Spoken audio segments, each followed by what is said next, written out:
Rowdy baby, ఏంటా sound?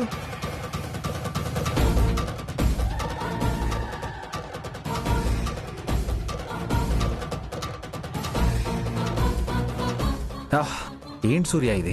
దేవుడికి హారతి తెచ్చి దండం పెట్టుకుంటుంటే చెయ్యి తగిలి కింద పడింది అమ్ముల్ బేబీ. చూసుకోవాలి కదా. కింద పడింది కాబట్టి సరిపోయింది. అదే ఒంటి మీద పడుంటే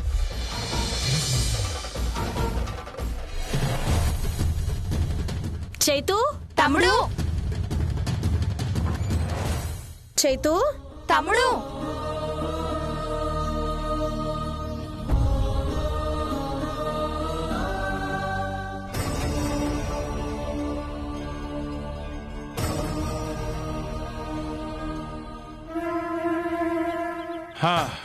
ఆహా, ఏదేమైనా లుంగీలో సుఖమే సుఖం రా.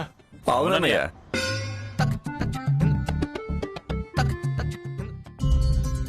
ఏంటక్క? ఈ రోజు నీ పుట్టినరోజు కదరా, గుడికి వెళ్దామని మీ అక్కలందరూ అంటున్నారు. సూర్య ఎక్కడ చైతు? లోపల ఉంది. ఏమైందిరా చేతు అలా ఉన్నావు? అది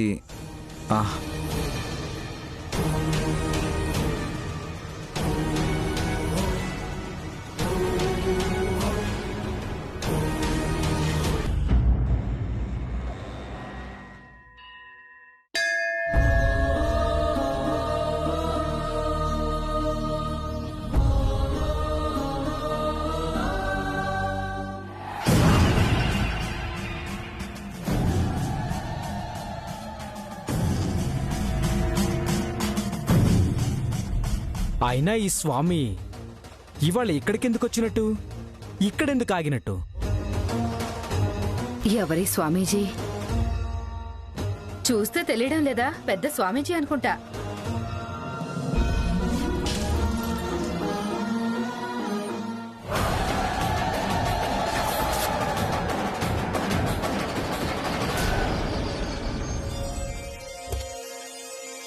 రేయ్, ఆ దండలో పూల సజ్జావి తీసుకురా. ఏమండి, చైతుబాబు వాళ్ళని కూడా రమ్మని పిలుచుంటే అందరం కలిసే పూజ చేయించేవాళ్ళం కదా. సరే సరే.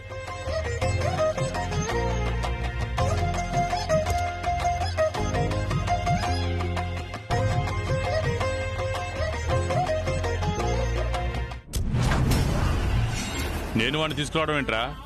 ఇవాళ వాడి పుట్టినరోజు, వాడే నా దగ్గరకు వచ్చి ఆశీర్వాదం తీసుకోవచ్చుగా. మీరే ఇంట్లో నుంచి వెళ్ళిపోమన్నారు కదా. వెళ్ళిపోమన్నాను రా, కానీ ఆశీర్వాదం కోసం వచ్చాను నాన్న అంటే నేనేమన్నా వెళ్ళిపోమంటానా కాదటనా? ఆయన మీద ఇంత కోపం ఉన్నప్పుడు ఇక్కడికి రావడం ఎందుకో? రేయ్, వాడు నా వారసుడురా. ఈ రోజు వాడి పుట్టినరోజు. ఈ రోజు వాడి పేరు మీద అర్చన చేయిస్తే 4 కాలాల పాటు క్షేమంగా ఉంటాడు. మనసులో ఇంత ప్రేమను పెట్టుకుని ఎందుకు వాళ్ళని దూరం పెట్టడం? రేయ్, నేను పెంచుకున్న ప్రేమ వాళ్ళని ఎందుకు పనికిరాని వాళ్ళగా తయారు చేసిందిరా. నా బిడ్డలు బాగుండాలని కదరా వాళ్ళని నేను దూరం పెట్టింది. పద.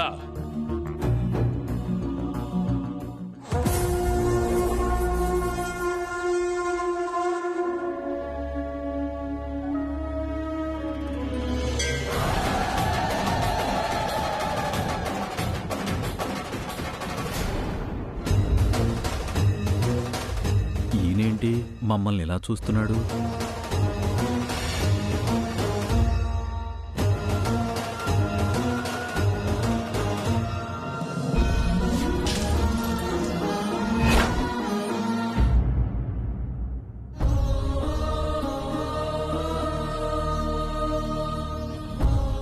అయ్యా నమస్కారం. నమస్కారం పంతులు గారు. నమస్కారం.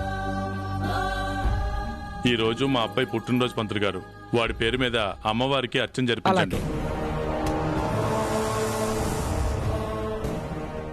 బాబు గారు, ఆయన ఎవరో మనం వచ్చినప్పటి నుంచి మీ వైపే చూస్తున్నాడు.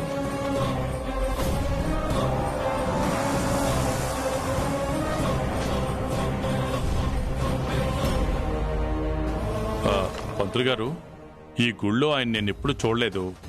ఎవరండి ఆయన? అమ్మవారి ఉపాసకులు. కైలాసయాత్ర చేస్తున్నప్పుడు ఒకసారి సాక్షాత్తు ఆ జగన్మాతే ఆయన్ని సాక్షాత్కరించిందని అంటూ ఉంటారు. ఎవరికో ఏదో చెప్పాలనుకున్నప్పుడు ఆగుతారు. ఇవాళ అక్కడ ఆగారు. మరాయన ఏం చెప్పాలనుకుంటున్నారు, ఎవరికి చెప్పాలనుకుంటున్నారు? ఇంతకీ మీ అబ్బాయి పేరు? పేరు చైతన్య, పైడిపాల గోత్రం. చైతన్య నామదేశ్య పౌడిపాళ గోత్రస్య.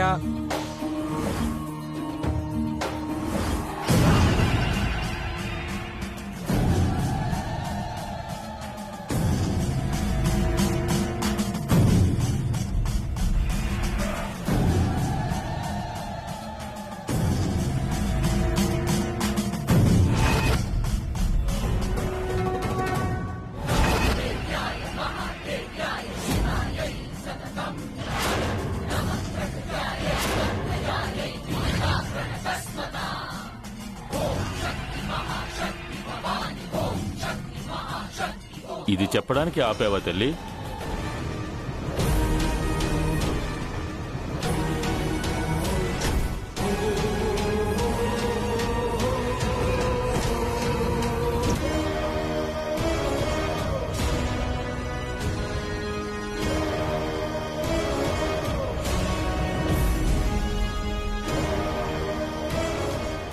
ఏంటి సూర్య, ఏమైంది? అన్ని కింద పడున్నాయేంటి? హారతిచ్చి దండం పెట్టుకుంటుంటే చేయి తగిలి కింద పడింది వదినా. దేవుడి దగ్గర పెట్టిన దీపం కింద పడ్డమేంటి? ఇదేదో అరిష్టంలో ఉందిరా తమ్ముడు. ఏం మాట్లాడుతున్నావమ్మా? తుమ్మితే అపశకనం, చేయి జారి కింద పడితే అపచారం. ఏంటి పిచ్చి నమ్మకాలు?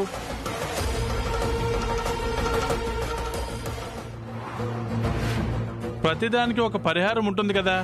మీరు అనుకుంటున్నట్టే దేవుడి దీపం కింద పడ్డం మంచిది కాదు అనుకుంటే ఎటు గుడికి వెళ్తున్నాం కదా.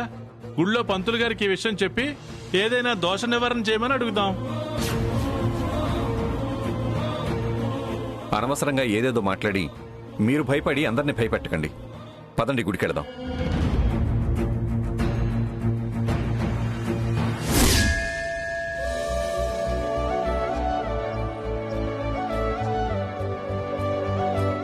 రేయ్, ఇప్పుడిచ్చే ప్రసాదం కుంకుమ ఆ యదవులకివ్వు.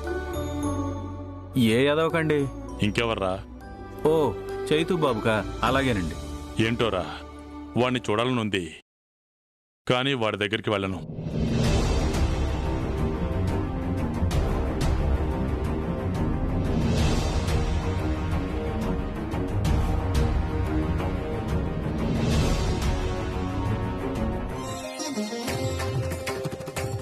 బాబుగారు, మీ బాధ అమ్మవారు వినదనుకుంటండి.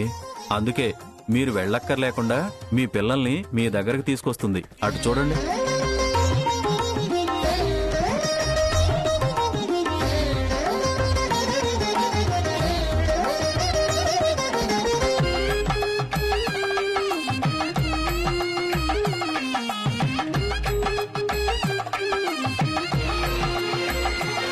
మావయ్య,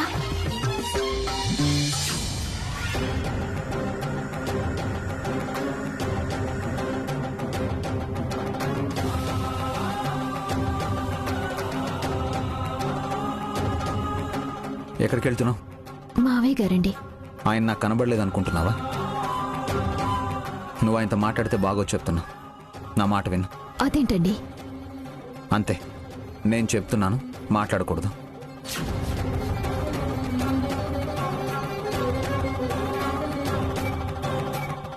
ఎరా పులి, ఏంటండి? మన చైతుగాడు నా కోడలు చెవులు కొరికేస్తున్నాడు, ఇంటికి పిలవమని తను రిక్వెస్ట్ చేయమంటున్నాడా ఏంటి? అది కాదండి, మీతో మాట్లాడకూడదని కండిషన్ పెడుతున్నట్టున్నాడు. అలా ఏమనరా, నేను ఇక్కడికి వచ్చానని తెలిసే వాడు వచ్చుంటాడు. మీరదే భ్రమలో ఉండండి. లలిత, మావయ్య గారు అక్కడ ఉన్నారు. మా తమ్ముడు పుట్టినరోజని పూజ చేయించడానికి వచ్చుంటారు. పలకరించండి మరి. మేమెందుకు పలకరించాలి? మనిషి ఎదురుపడిన తర్వాత పలకరించకపోతే బాగుండదు. ఆహా, మనల్ని ఇంట్లో నుంచి పొమ్మనడం మాత్రం బాగుందా? ప్రతి బాధపడతాడేమోనే. బిడ్డల్ని దూరం చేసుకుంటే తప్పదు మరి. గుడికొచ్చామా, దేవుణ్ణి చూసి వెళ్ళామా అన్నట్టుండండి.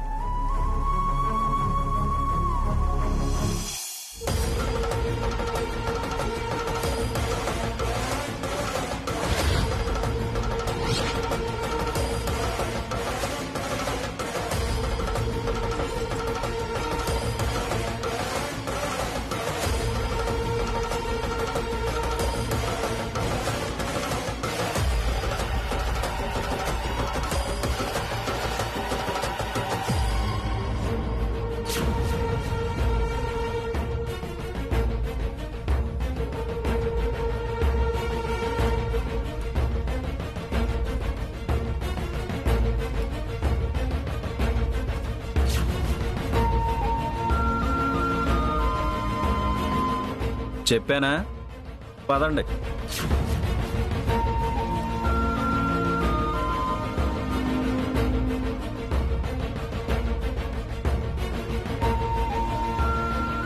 నేను చెప్పానా వాళ్ళు మీతో మాట్లాడరని?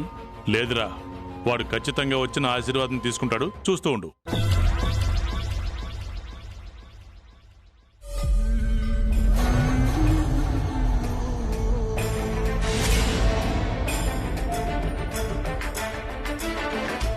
ఇందాకేమో అయ్యగారిని చూశారు, ఇప్పుడు రెప్పవాల్చకుండా చైతుబాబుని సూర్య మేడంని చూస్తున్నారు. బాబుగారు, ఏంట్రా? ఆయన ఎవరో గొప్ప స్వామీజీ అంటున్నారు. చైతుబాబు మేడం గారి గురించి అడిగితే అదే వాళ్ళు ఎప్పుడు బాగుపడతారు, మీ ఆశలు ఎప్పుడు నెరవేరుస్తారు అని. ఇక్కడి నుంచి వెళ్ళేటప్పుడు మాట్లాడి వెళ్దాంరా. నమస్కారం పంతులు గారు. నమస్కారం అమ్మా. మా తమ్ముడు పేరు మీద అమ్మవారికి అర్చన చేయండి. అలాగే. మీ తమ్ముడు పేరేంటమ్మా? చైతన్య. ఇవాళ అతగాడి పుట్టినరోజు కదమ్మా. ఆల్రెడీ అతగాడి పేరు మీద ఆయన అర్చన చేయించారే.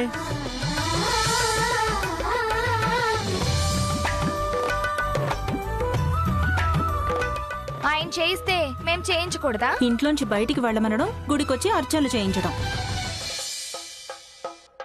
మా తమ్ముడికి మేమున్నాం. అర్చన చేయించడానికి ఈ పెద్దక్కుంది. అభిషేకం నేను చేయిస్తాను. అన్నదానం నేను చేయిస్తాను. ఏం పెట్టో?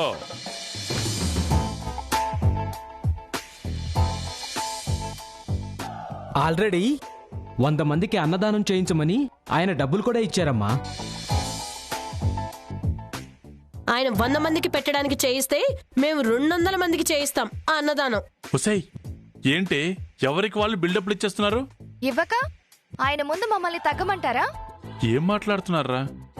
200 మందికి అన్నదానం అంటే 10,000 రూపాయలు ఖర్చు అవుతుందమ్మా. అవనివ్వండి, మేమేమైనా లేనోళ్ళం అనుకున్నారా? మా కండగా వెనక మా భర్తలున్నారు, వాళ్ళు చేస్తారు. ఎలా చేస్తారా? అప్పులు చేస్తారేమో. వదినా, ఏంటి మీరలా మాట్లాడితే మావయ్య గారు బాధపడతారు. ఆహా, మరి మా మీద కౌంటర్లు వేస్తే మేం బాధపడమా? కన్నబిడ్డలం, మేమే ఆయన పట్టించుకోవట్లేదు, నీకెందుకే? పంతులు గారు, ముందు మీరు అర్చన కానివ్వండి. అలాగే అమ్మా.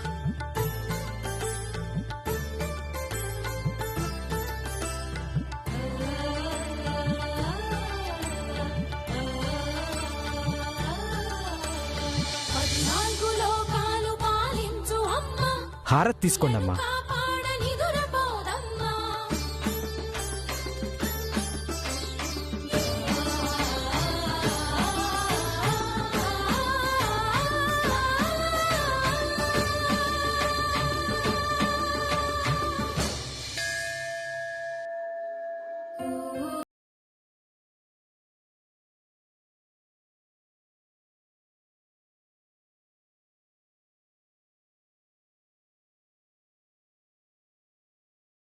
ఎక్కడికి రౌడీ బేబీ?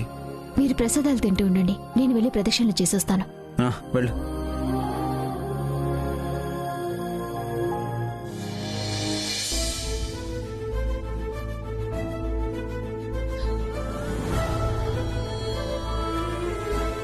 మావయ్య. అమ్మా సూర్య, ఎలా ఉన్నావమ్మా? నేను బానే ఉన్నాను మావయ్య, కానీ అందరం కలిసి మిమ్మల్ని బాధ పెట్టాం. అదేంటి మేడం? మావయ్య గారు కనిపించినా పలకరించలేకపోయాను. మీ అబ్బాయి మీతో మాట్లాడితే ఒప్పుకోనన్నాడా? అవునవును, పనికిరాని పౌరుషాలకి ఏమి తక్కువ ఉండదు వాడికి. ఇంతకీ వాళ్ళలో ఏమన్నా మార్పు లాంటిది కనిపిస్తుందమ్మా? 4 రోజులకే ఏం మార్పు వస్తుందండి? కానీ ప్రయత్నం అయితే చేస్తూనే ఉన్నారు మావయ్య. వాడు ప్రయోజకుడు అవుతారన్న నమ్మకం నాకుందమ్మా, కానీ నా అల్లుల్నే నమ్మలేకపోతున్నాను. అన్నయ్యలు కష్టపడకపోతే వదినలు కష్టపడతారులేని మావయ్య. ఓన్లీ భర్తలే పోషించాలని రూలేం లేదు కదా. మేం కష్టపడాలా? చెప్తానుండవే.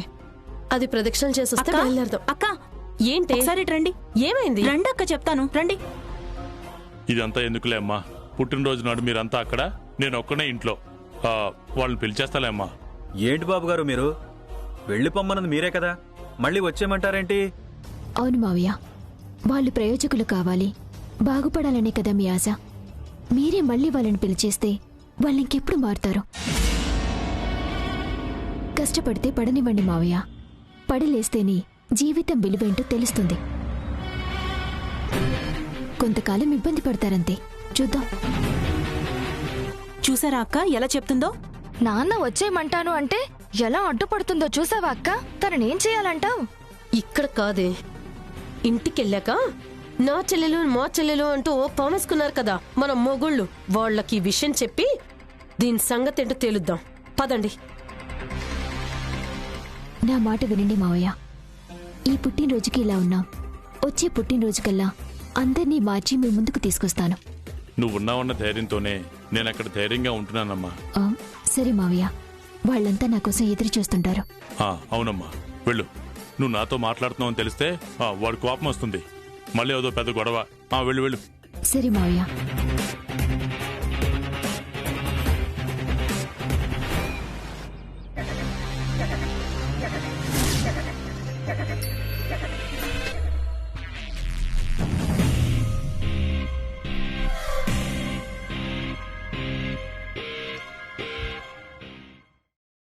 ఎక్కడికి వెళ్ళావే? చెప్పాను కదండి, ప్రదక్షిణలు చేసొస్తానని.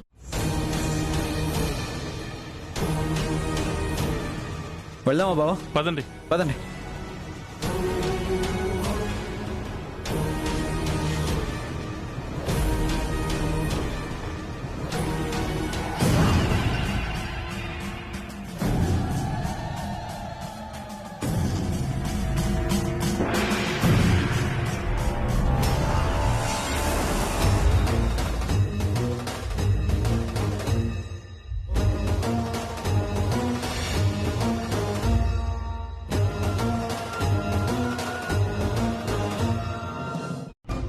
ఏమండి, వాళ్ళు వెళ్ళిపోతున్నారండి. పోనీరా, ఏం జరిగినా చూసుకోవడానికి నా కోళ్ళంది వాళ్ళ దగ్గర. పద, మనం కూడా వెళ్దాం. బాబుగారు, మరి స్వామీజీతో మాట్లాడదామన్నారు? మాట్లాడదాం, పద.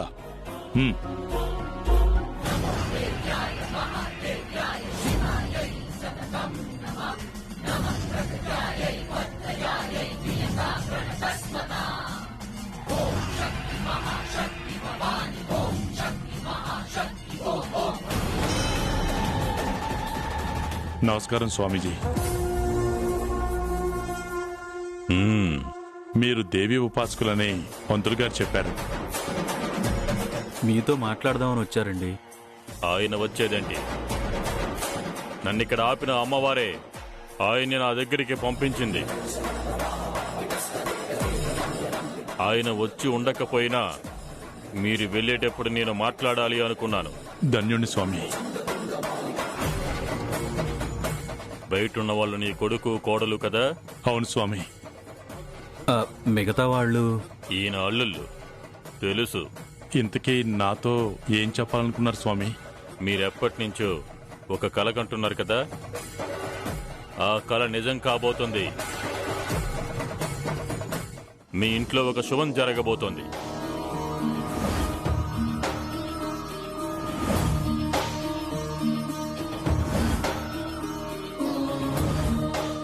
ధన్యుణ్ణి స్వామి. సంతోషం స్వామి. మీలాంటి వారి నోట వెంట ఆ మాట వింటేనే చాలా ఆనందంగా ఉంది. శుభం సంగతి సరే, తరువాత జరగబోయేది అశుభం.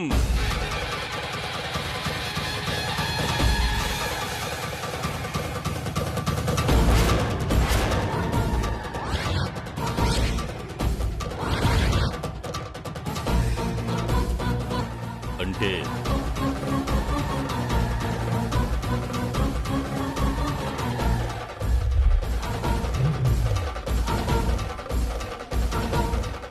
ఏంటి స్వామి మీరు చెప్పేది? జరగబోయేది చెప్తున్నా. మీ జీవితంలో ఎప్పుడు ఊహించండి స్వామి. కలలో కూడా జరిగితే తట్టుకోలేని ఒక అశుభం జరగబోతోంది.